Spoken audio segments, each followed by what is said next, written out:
On the 3rd of December, I collected data on every active Counter-Strike 1.6 server. Why? Because, for all we know, it could predict CSGO's future, or may highlight why it may be different.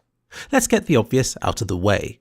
Almost 2/3 of all 1.6 players are on Defuse maps, and of that, over half are on Dust2. That's over 1/3 of all players playing on just one map of one game mode. I can't say that I'm surprised. In fact, I expected more. But it's safe to say that Dust2 is in a league of its own. Within the Defuse category, Inferno is the second most popular, followed by Nuke, and then there's like 4 more that are close to each other. These are the surprising ones. We see maps like Aztec and Dust, which aren't popular at all in CSGO. But also Westwood. It was made by Nipper, who's done many great maps for Valve games, including my personal favourite, Blah. He's a legend. Going further down the list, we see yet more familiar names, as well as Kabul, Alexandra and Abaddon, which all seem to be dusty in theme. It would be interesting to see if these could become popular in CSGO, but this video is just an overview, so I won't go into depth with any of these maps. Feel free to do it yourself. Not all servers were populated. You can see that only 55% of Dusts were, compared with 92% of Westwoods. In general, custom maps are more likely to be populated than the official map rotations. If I had to guess why, then I'd say it's because people have to specifically choose those custom maps, or because, after being inactive, servers might revert to default maps after a while. It doesn't matter. I was impressed that 77% of Dust2's servers were populated though. These numbers could also be skewed by bots. Don't hate me, I'm just doing the best with the tools at my disposal. This is the Counter-Strike 1.6 player population by game mode. As I've said already, Defuse is the massive favourite, followed by zombie mode? What? It's even more popular than Counter-Strike's default hostage maps. I thought it was worth looking at which zombie maps were the most popular, and it turns out that it's Dust2. Again. Dust is also highly played, as is Dust. This is just getting silly now.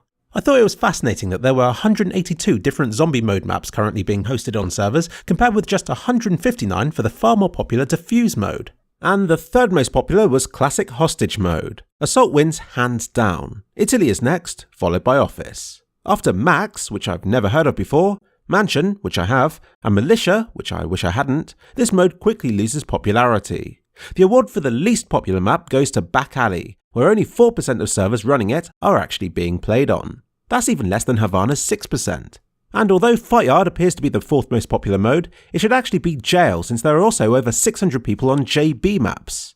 It appears that even after all these years, the community is still split over which prefix should be used. Like I said, analysing 1.6 was a very messy job, and I'm sure that there are a lot of people who would disagree with some of the choices that I made when doing it. I chose to combine these two Jail communities for upcoming analyses in this video. Let's move on to this question. Could CSGO benefit from anything learned from 1.6? Take Dust2 for example. Is its popularity stopping other maps from having a chance? Or is it as popular as it is because other maps aren't as good? And would moving Dust2 into a category of its own solve this issue? Or would another map simply rise up and take its place within the remaining map pool? I saw this analysis of 1.6 as a great chance to test this by looking at what's happened in other game modes that don't have such a dominant map. If there wasn't an obvious favourite map that got voted in at the end of every game, surely people would be more inclined to try new and custom maps and the map pool would be more diverse as a whole. Maybe, but take what I'm about to say with a pinch of salt. This was because comparing different game modes was like comparing apples to oranges. They're also unique in how they operate. Take Gungame for example, which has no single favourite map. But not only that, there were seemingly very few designed for it and its players seemed happy with maps designed for other game modes instead. It just seems to take whatever it can from others. If I compare the two game modes, you can see just how dominant Dust2 for Defuse is. Even if we remove that map from Defuse and zoom in a bit, you can see that Defuse players still play a smaller map pool than those in Gungame, who seem more open to trying more than just the 10 most popular maps for that mode. But you can't just lop off the most popular map and assume that the results still mean something, since those players who were on Dust2, without it, might not even remain on Defuse at all. Even with Dust2, Assault and the most popular Jail map, by Yuka-san, these favourites can still be spread across several different versions. Dust2 alone comes in more flavours than some entire game modes. In fact, the game types with the most dominant maps were FY and AWP. AWP had India, which had very little variation to its design, apart from a sequel which I grouped separately and which became the second most popular map for the game mode. And FY Snow alone took up 63% of all players on the game mode, though the average number of players per server is surprisingly low. I noticed a lot with 3 players on, which I suspect could be bots. If you want to find out, then be my guest, because they're seriously inflating how popular this game mode looks. A bit of a confession to make, I wasn't happy with any graph I could come up with to show this stuff. But this sort of does it. In short, the further down and to the right these curves are, the more maps that are being played by an audience. Those up and to the left imply that the game mode is more likely to be dominated by just a few maps. Take this red line for example, which covers the zombie game type. It starts here since the single most popular map is being played by 10% of the entire fan base.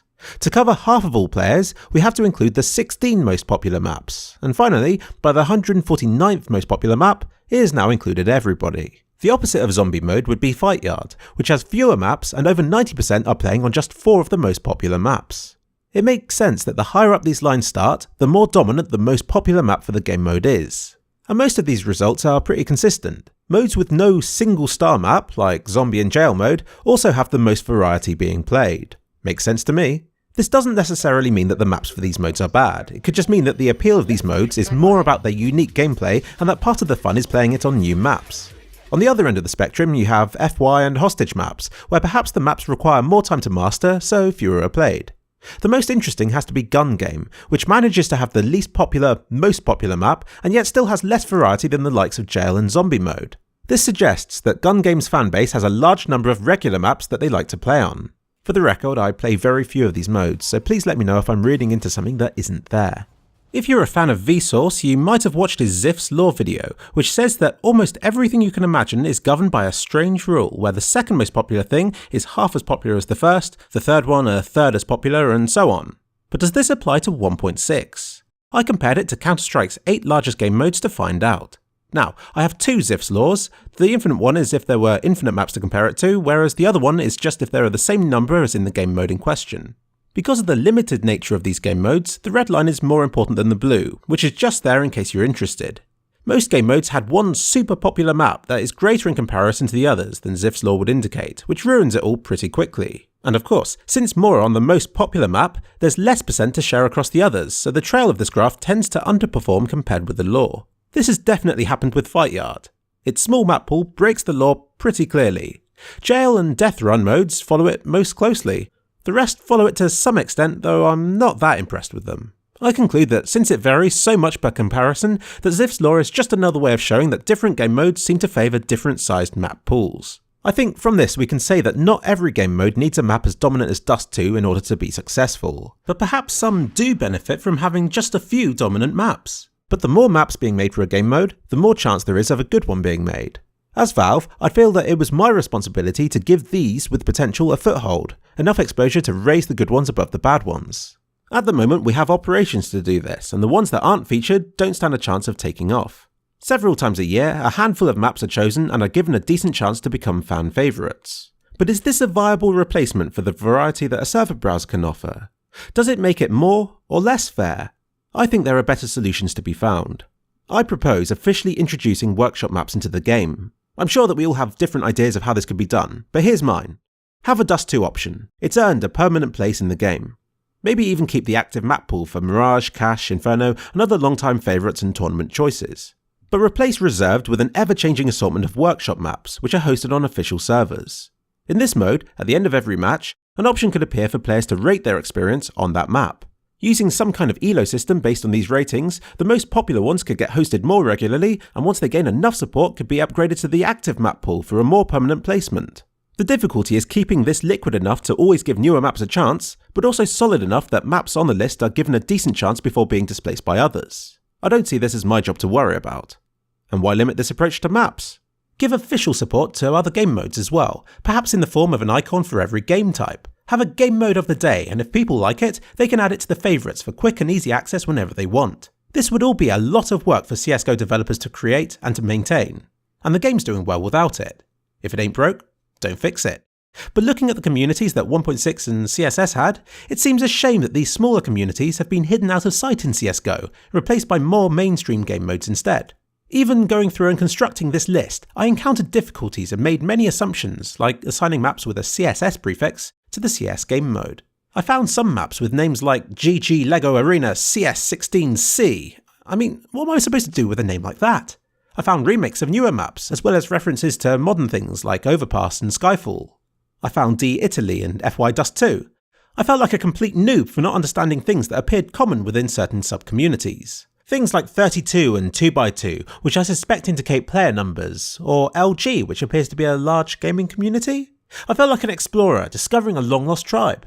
No offence, 1.6 players. But if custom maps are to be properly supported, the workshop needs to prepare for spin-offs. For example, you have a map's prefix like DE, and then you have the name of the map. But more popular maps get another part of their name after this. And with a map as big and as popular as Dust2, even these spin-offs can get spin-offs. Popular maps continue to evolve and to branch out into niches tailored for specific players. It's beautiful to behold, but also a downright pain for me to document and for the workshop to deal with, as well as misspelt names and ones that refuse to fit into existing categories.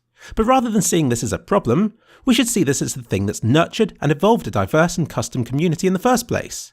It's this variety that's made custom maps and game modes so successful. So if Valve doesn't choose to support these communities, which would be a massive undertaking, I still think it's wrong that they hide them away within the server browser. I'm sure that there are many players who would love these custom game modes but aren't even aware that such communities exist. We need to raise awareness of this side of the game, since it's this that's made the game what it is.